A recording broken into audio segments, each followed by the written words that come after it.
পবিত্র কাবা ঘরের উপরে নেমে এসেছে চাঁদ। গত শুক্রবার ফজরের আগে 12 সেপ্টেম্বর কাবার উপরে পুরো চাঁদটি নেমে এসেছিল মনে হচ্ছিল, এবং কাবার প্রাঙ্গণে যারা ছিলেন লক্ষ লক্ষ হাজার হাজার মুসল্লি, তারা এই দৃশ্য দেখে আবেগপ্লুত হয়ে গিয়েছেন। এটা আসলে কিসের আলামত যে কাবা ঘরের উপরে চাঁদ চলে আসছে? সুবহানাল্লাহ, নাকি মহাজাগতিক কোন দৃশ্য?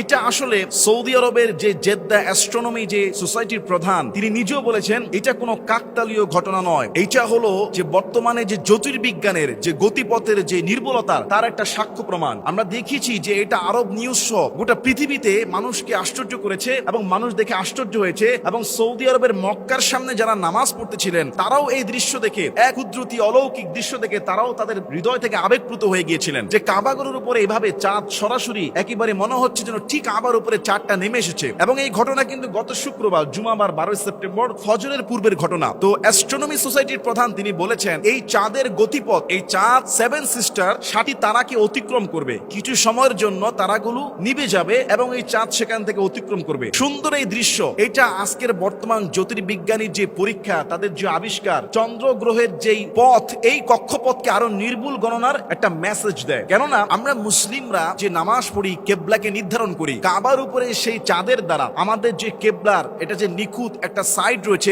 সেটাও একটা প্রমাণ করে। দেখুন, আমরা কিন্তু চাঁদকে কেন্দ্র করে আমাদের মাস গণনা হয়, এবং সেই আরবি মাসকে কেন্দ্র করে কখন রামাদান শুরু হবে, কখন হজ শুরু হবে, কখন ঈদ উল ফিতর হবে, কখন ঈদ উল আজহা হবে, কখন আশুরা হবে, লাইলাতুল কদর হবে। এটা কিন্তু আমাদের আরবিক যে ক্যালেন্ডার চাঁদের উপর ডিপেন্ড করে। তো চাঁদ এইভাবে যে কাবার উপর নেমে এসেছে, এতে করে আরেকটু সুন্দরভাবে নিখুঁত ভাবে কেবলা নির্ধারণে, যেমন বৈজ্ঞানিক ভাবে এই তাদের কক্ষপথগুলো আরো নিখুঁত ভাবে আজকের বিজ্ঞান কিন্তু এটা আইডেন্টিফাই করতে পারে। তো এটা একটা মহাজাগতিক দৃশ্য, এটা অলৌকিক, এবং এটা অনেকে দেখে শুধু আবেগপ্লুত হন নাই, তারা এক ঐতিহাসিক ঘটনার সাক্ষী হলেন। আরব নিউজ পর্যন্ত এটার বিভিন্ন ছবিগুলো ক্যাপচার করেছে, আমাদের বাংলাদেশের যে নিউজ সেখানে তো এসেছেই। তো সৌদি আরবের এই চাঁদ আসলে তার থেকে আরো বড় ঘটনা কিন্তু মক্কায় ঘটেছে। আপনি যদি যান সূরা কামার দেখুন 27 নম্বর পারায়, যে মক্কার কাফেররা তখন রাসূল সাল্লাল্লাহু আলাইহি সাল্লামকে বললেন, হে রাসূল, যদি আপনি সত্য নবী হয়ে থাকেন, সেদিন ছিল পূর্ণিমার রাতের চাঁদ, এই রাতের যে স্পষ্ট পূর্ণিমার যে চাঁদ, এই চাঁদকে আপনি দ্বিখণ্ডিত করে দেখান। যদি আপনি সত্য নবী হয়ে থাকেন, যদি চাঁদকে দ্বিখণ্ডিত করতে পারেন, 2 টুকরো করতে পারেন, তবে আমরা ইসলাম কবুল করব। রাসূল সাল্লাল্লাহু আলাইহি সাল্লাম আল্লাহর কাছে দোয়া করলেন, আল্লাহ, তোমার এই বান্দা বান্দিরা এই 4 টুকরোর নিদর্শন দেখতে চায়, তারা যদি এই টুকরো চাঁদ দেখতে পায় তবে তারা নাকি কালেমা পড়ে মুসলমান হয়ে যাবে। হে আল্লাহ, তুমি আকাশের চাঁদটাকে 2 টুকরো করে দাও। রাসূল সাল্লাল্লাহু আলাইহি সাল্লাম দোয়া করা মাত্র দেরি, বিশ্বনবীর মুজিজা মক্কার সেই মুশরিকরা স্বচক্ষে দেখতে পেল, চাঁদটা 2 টুকরো হয়ে পাহাড়ের 2 পাশে সঙ্গে সঙ্গে চলে গেল। কাফেররা আশ্চর্য হয়ে গেলেন, কাফেররা আশ্চর্য হয়ে গেলেন। মুহাম্মদ সাল্লাল্লাহু আলাইহি সাল্লাম বুঝতাম দুনিয়াতে মানুষের উপরে জাদু করে, আকাশের চাঁদের উপরও কিভাবে জাদু করে ফেললো। আল্লাহ পাক রব্বুল আলামিন সূরা নাজিল করলেন, ইকতারাবাতিস সাআতু ওয়ানশাক্কাল কমর, কিয়ামত নিকটবর্তী হয়েছে, চাঁদ দ্বিখণ্ডিত হয়েছে। ওয়া ইন ইয়ারাউ আয়াতান ইউরিদু ওয়া ইয়াকুলু সিহরুম মুস্তামির, তারা যখন কোনো নিদর্শন দেখে জাদু বলে চালায়া দেয়, বলে এগুলি জাদু, আসলে এগুলি আল্লাহর নিদর্শন, এগুলি আল্লাহর কুদরত, এগুলি আল্লাহর মহাশক্তির সামান্য মাত্র অংশ আমরা দেখি, যাতে করে আমাদের ঈমানটাকে আরো বেশি মজবুত করতে পারি। সুবহানাল্লাহ।